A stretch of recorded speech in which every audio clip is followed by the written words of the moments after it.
پروردگار نے کیا کہا؟ اے ایمان والو، بہت غور سے سنیں، اے ایمان والو، کس کو کہا اللہ نے؟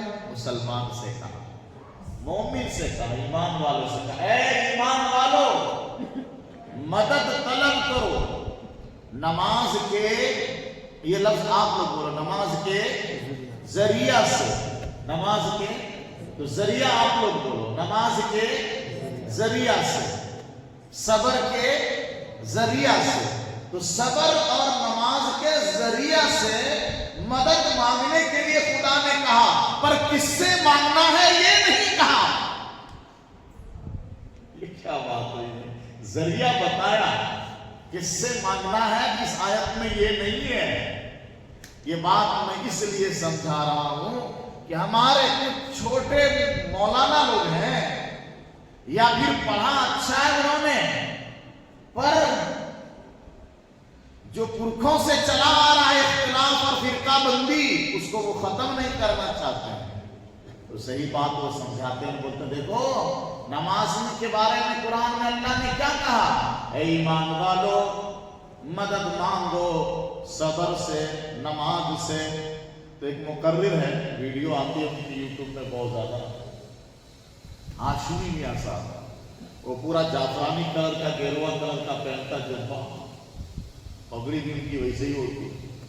ان کی تقریر میں نے یوٹیوب پر سنی، کہا دیکھو قرآن میں اللہ نے کہا اے ایمان والو استعینوا بالصبر والصلاۃ، صبر سے اور نماز سے مدد مانگو۔ کس سے مانگنے کے لیے کہا؟ صبر سے اور نماز سے، یہ ترجمہ کر رہا ہے، صبر سے اور نماز سے مدد مانگو۔ صبر بھی خدا نہیں، نماز بھی خدا نہیں، یہ بتانا چاہ رہا ہے۔ دیکھو صبر بھی خدا نہیں ہے، نماز بھی خدا نہیں ہے، تو غیر خدا سے مدد مانگنے کے لیے اللہ نے کہا۔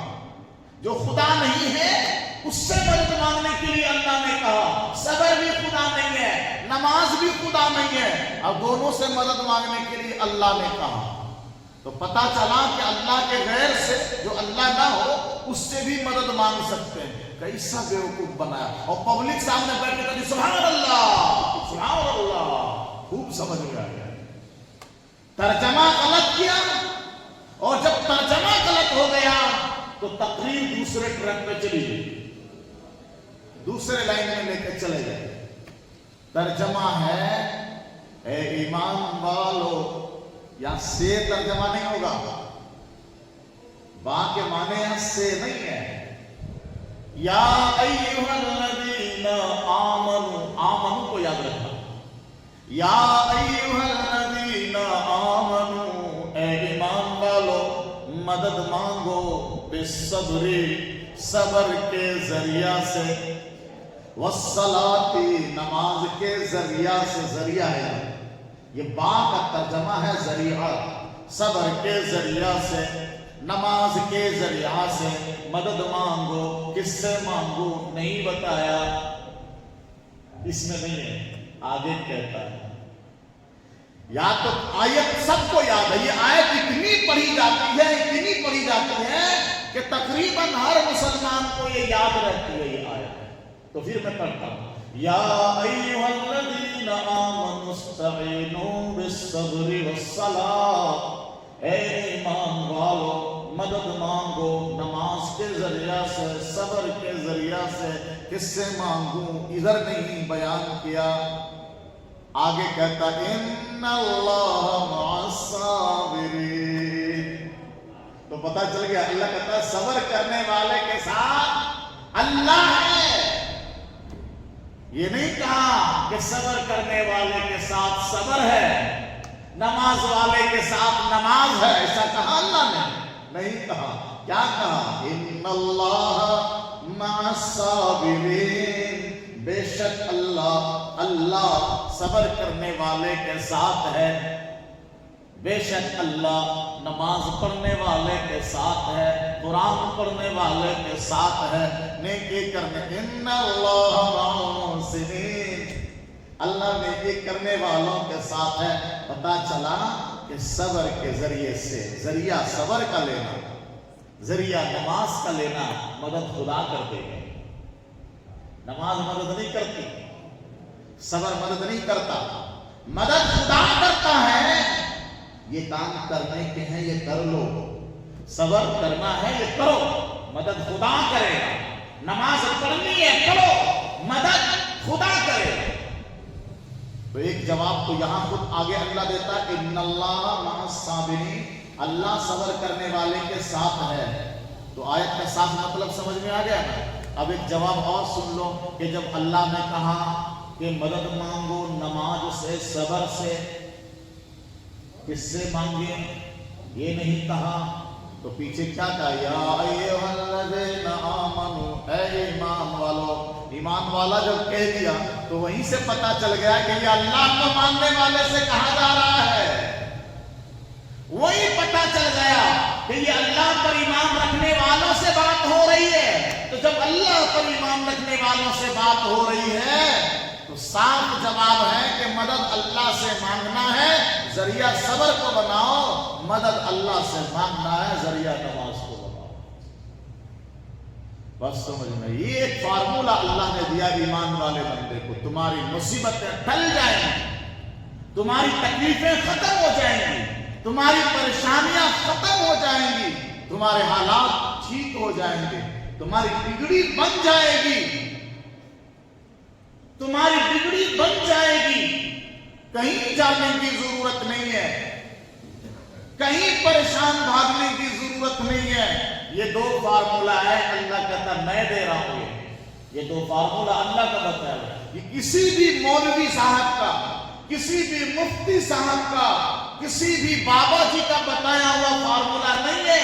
ڈائریکٹ پروردگار عالم یہ فارمولہ ایمان والے بندے کو عطا کرتا ہے کہ یہ فارمولہ اپنا لو ایمان والو، تجھے پریشانیوں سے نجات مل جائے گی، مصیبتوں کے راستے سے باہر نکلو گے، تمہارے کاروبار ٹھیک ہوں گے، تمہارے رزق میں کشادگی آئے گی، تمہارے رزق میں، صحت میں، گھر میں برکت آئے گی. دو کام کرنا ہے.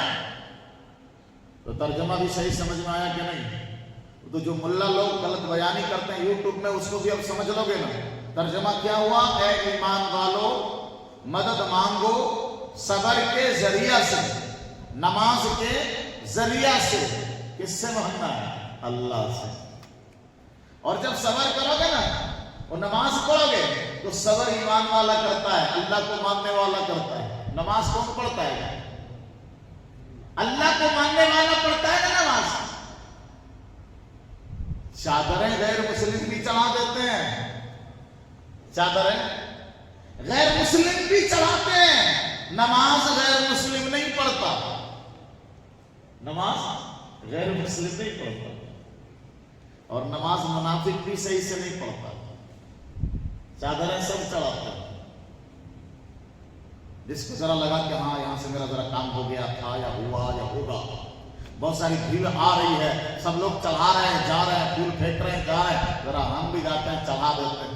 لیکن ان سے کہو نماز پڑھنے نہیں پڑھیں گے. ارے نماز پڑھنا تو دور کی بات ہے، ان کو نماز میں استعمال ہونے والی چیزوں سے بھی نفرت ہے.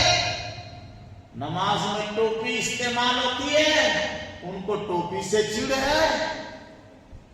نماز پڑھنے والا داڑھی بناتا ہے، ان کو داڑھی سے چڑ ہے. نماز پڑھنے والا مسجد بناتا ہے، ان کو مسجد سے دشمنی. وہ مسجد بنانے والا مینار اور گنبد بناتا ہے، ان کو مینار اور گنبد سے چڑ ہے. تو نماز سے ریلیٹڈ جتنی چیزیں ہیں ان سے ان کو چڑ ہوتی ہے، وہ پھر وہ نماز کیوں پڑھیں گے؟ لیکن چادر کے بارے میں بولو جلدی تیار ہو جائے گا. تو پتا چلا کہ نماز ایمان والا پڑھتا ہے، صبر ایمان والا کرتا ہے. تو اسی لیے ایمان والا وہی ہوتا ہے جو اللہ کو مانتا ہے. تو فارمولہ بتایا اور اللہ نے کہا جب تم یہ دو کام کر لو گے نا، صبر کرنا اور نماز پڑھنا، کریں گے انشاءاللہ، تو پھر اللہ کہتا ہے ان اللہ مع الصابرین، بے شک اللہ صبر کرنے والے کے ساتھ ہے. مطلب کیا ہے؟ اللہ تمہارے ساتھ ساتھ چل رہا ہے. مطلب کیا ہے؟ اللہ تمہارے ساتھ گھسا ہوا ہے؟ نہیں، مطلب یہ ہے کہ اللہ کی مدد تیرے ساتھ ہے، اللہ کی مدد تیرے ساتھ ہے۔ تو جب پکارے گا، جس مصیبت میں پکارے گا، اللہ تمہاری دعا قبول کرے گا، لیکن صبر تمہارے اندر دکھنا چاہیے، نماز تمہاری زندگی میں رہنی چاہیے، تب اللہ کی مدد ہر حال میں، ہر وقت میں تمہارے ساتھ آئے گی۔ یہ وعدہ اللہ نے قرآن کریم میں۔ آج میں نے اس آیت کریمہ کو کیوں پڑھا ہے؟ آج کی تقریر میں ہم نے اس آیت کو اپنی تقریر کا ٹاپک کیوں بنایا؟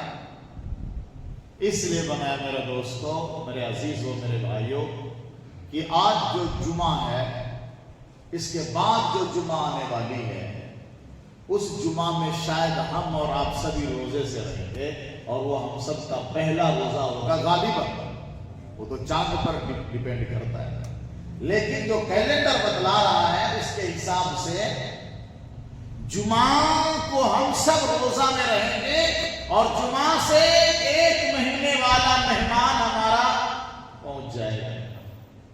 ہم اس مہمان کے استقبال میں رہیں گے، اور میں کہتا ہوں کہ آج سے اس مہمان کے استقبال کے لیے، ان کو ویلکم کہنے کے لیے، اس کا احترام کرنے کے لیے اپنے آپ کو ہم ریڈی کریں کہ ہمارا جو مہمان ہے، مقدس، معزز، مبارک مہمان وہ آنے والا ہے۔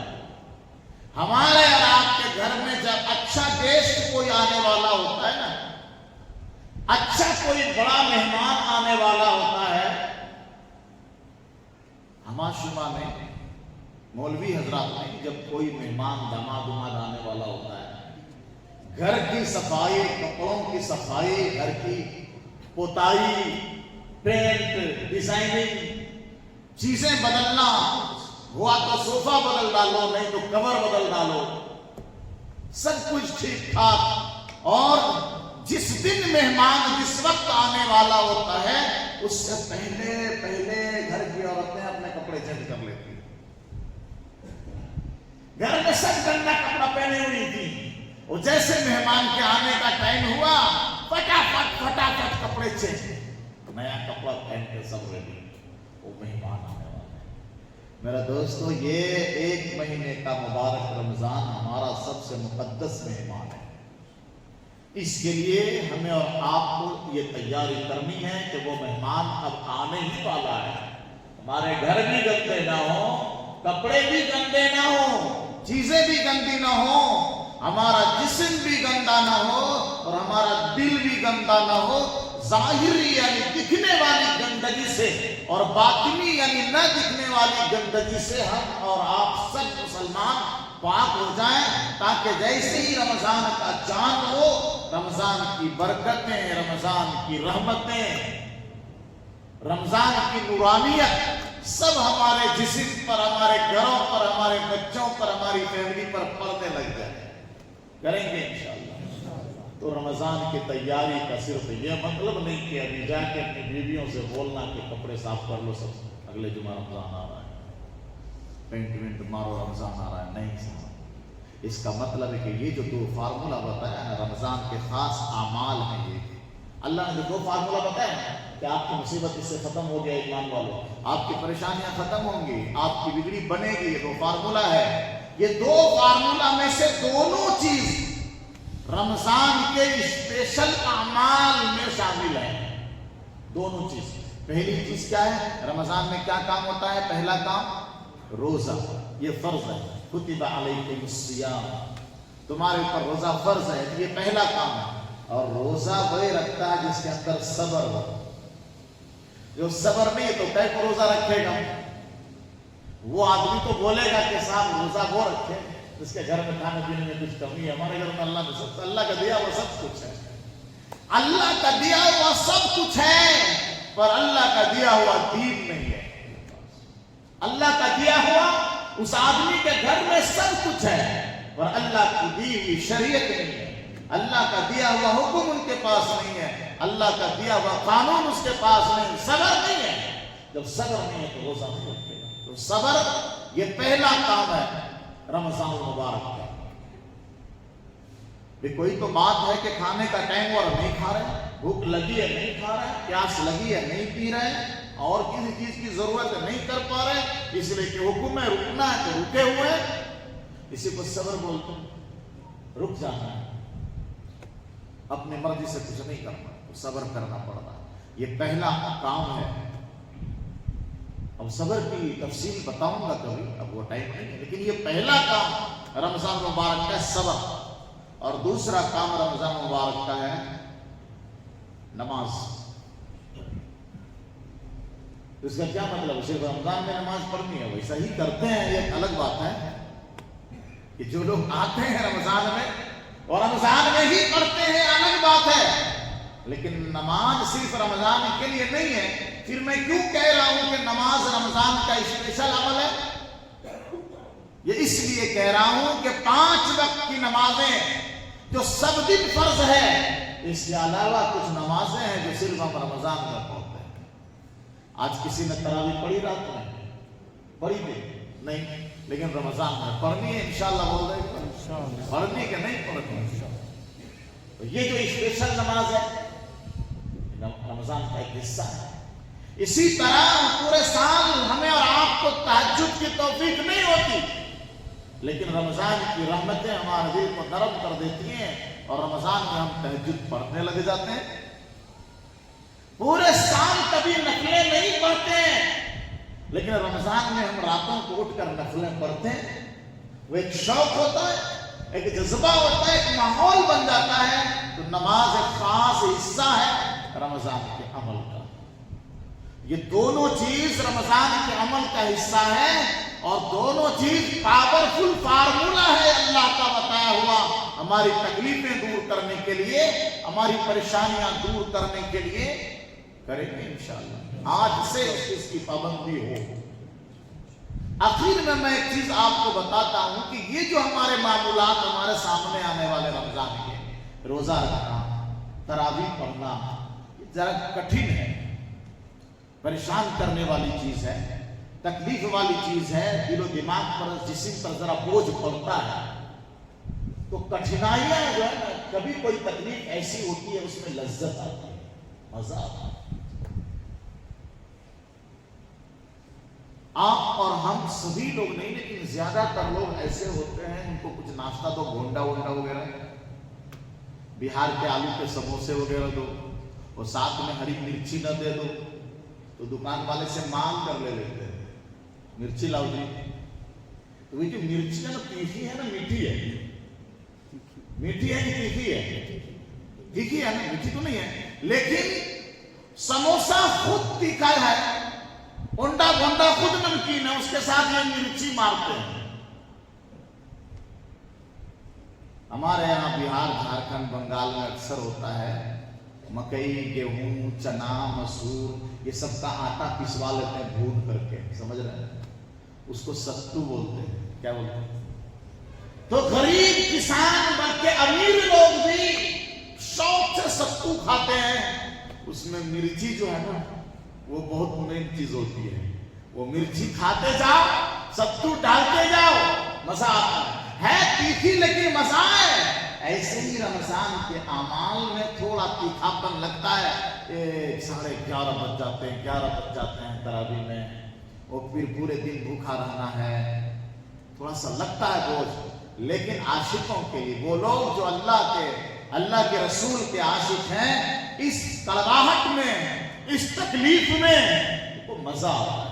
اور یہی وجہ ہے کہ کتنی بھی بوجھ کی چیز ہو، تکلیف کی چیز ہو، بے نمازی انسان جو پورے سال مسجد نہیں آتا تھا، وہ رمضان کا روزہ شوق سے رکھتا ہے، افطاری کا سامان شوق سے تیار کرتا ہے، تراویح میں شوق سے آتا ہے۔ یہ اور بات ہے کہ 3 دن کے بعد بھاگ جائے گا، لیکن 3 دن مسجد بھر دیتا ہے، نہیں بھرتا، شوق سے آتا ہے۔ کوئی مولوی صاحب ان کو بلانے نہیں جاتا، آتا شوق سے، 3 دن ہی صحیح مسجد بھر کے تراویح پڑے گا، اور چوتھے 5ویں دن سے مسجد کمیٹی کے لوگ بھی اطمینان سے رہ جاتے، چلو دن ختم ہو گیا، تکلیف نہیں ہے۔ 3-4 دن بہت انتظام کرنا پڑتا ہے، دیکھ بھال کرنی پڑتی ہے، چٹائیاں کم پڑ رہی ہیں، وضو خانے کے نل کدھر خراب ہے، پانی صحیح مل رہا ہے کہ نہیں مل رہا ہے، لیکن جب تعداد گھٹ جاتی ہے وہ گھٹا ہی دینا ہے، گھٹا دینا ہے انشاءاللہ، صرف 3 دن ہی پڑھنی ہے۔ اللہ ہم سب کو پورے رمضان کا قدردان بنا دے، اور اللہ تعالیٰ ہم سب کو رمضان کے روزوں اور رمضان کے تمام اعمال کی برکت سے ہماری پریشانیوں کو دور فرما دے۔